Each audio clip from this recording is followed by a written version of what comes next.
आज की रात कराची की फिजा में कुछ अलग ही बात थी। ट्रैफिक भी रोजमर्रा से कुछ कम था। देर रात तक जागने वाला शहर सुनसान और खामोश था। आमतौर पर कराची की सड़कें गाड़ियों और रोशनियों से भरी रहती हैं, मगर आज हवा में एक अजीब सी खामोशी थी। बिलाल, जो पेशे से एक ऊबर ड्राइवर है, दिन भर काम करने के बाद अपनी आखिरी राइड की तलाश में था।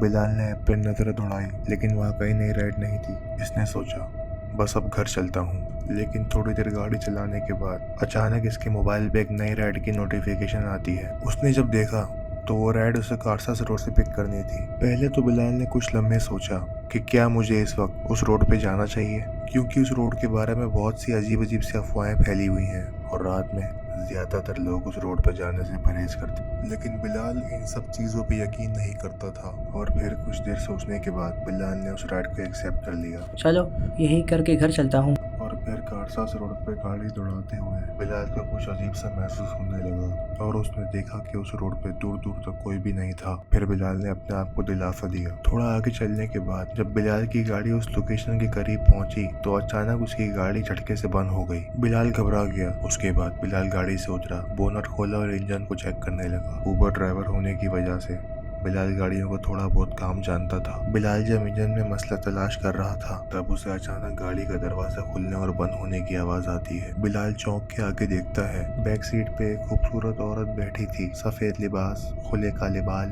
खामोश गहरी निगाहें जो बिलाल को मुसलसल देख रही थी। बिलाल उस औरत को देखकर थोड़ी देर के लिए डर गया था, लेकिन गाड़ी लोकेशन के बहुत पास बंद हुई थी तो इसने सोचा शायद ये वही राइड हो। बिलाल ने खुद को संभालते हुए उस औरत से पूछा, मैडम आपने ही राइड बुक की है ना? औरत खामोश रही। बिलाल ने सोचा शायद वो थकी हुई है। उसके बाद बिलाल ने गाड़ी स्टार्ट करने की कोशिश की और उसकी गाड़ी स्टार्ट हो गई। थोड़ा आगे चलने के बाद बिलाल ने उस औरत को शीशे में देखा। औरत खामोशी से बाहर देख रही थी। गाड़ी में खामोशी का एक अजीब एहसास था। रास्ते में बिलाल ने नरमी से कहा, ऑफिस काफ़ी लेट बंद होता है आपका।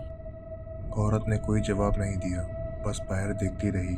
मेरे मोबाइल की बैटरी लो है, तो क्या आप अपने घर का एड्रेस बता देंगी मुझे? इस बार औरत ने बिलाल को देखा। क्या हम हमेशा वहाँ लौटते हैं जहाँ हमें होना चाहिए? बिलाल ने उलझन में कहा, मेरे ख्याल से हाँ, मतलब घर जाने का मकसद तो यही होता है ना। कोई अपने घर नहीं पहुँच पाता।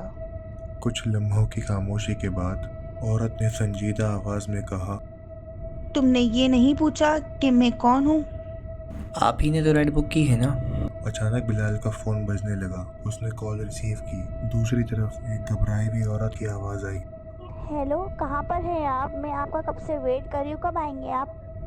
बिलाल ने फौरन सोचा कि अगर मैंने राइड पिक नहीं की तो फिर पीछे कौन बैठा है। बिलाल के हाथ कांपने लगे। बिलाल ने आहिस्ता से फोन बंद करा और पीछे मुड़ा। पिछली सीट पर बैठी औरत की शक्ल बिगड़ चुकी थी। उसके मुंह से खून आ रहा था और होठों पे खौफनाक मुस्कुराहट थी। बिलाल उसे देख के चीखने लगा। वो बहुत डर गया था। इसी दौरान इसकी गाड़ी बेकाबू हो गई। बिलाल ने गाड़ी को संभालने की कोशिश की। वो ब्रेक दबाया। गाड़ी के रुकने के बाद बिलाल गाड़ी से फौरन उतर गया और पीछे देखने लगा, लेकिन पीछे कोई नहीं था। और फिर हिम्मत करके बिलाल दोबारा गाड़ी में गया और उस रोड से फौरन निकला और फिर इस रोड पे कभी नहीं गया।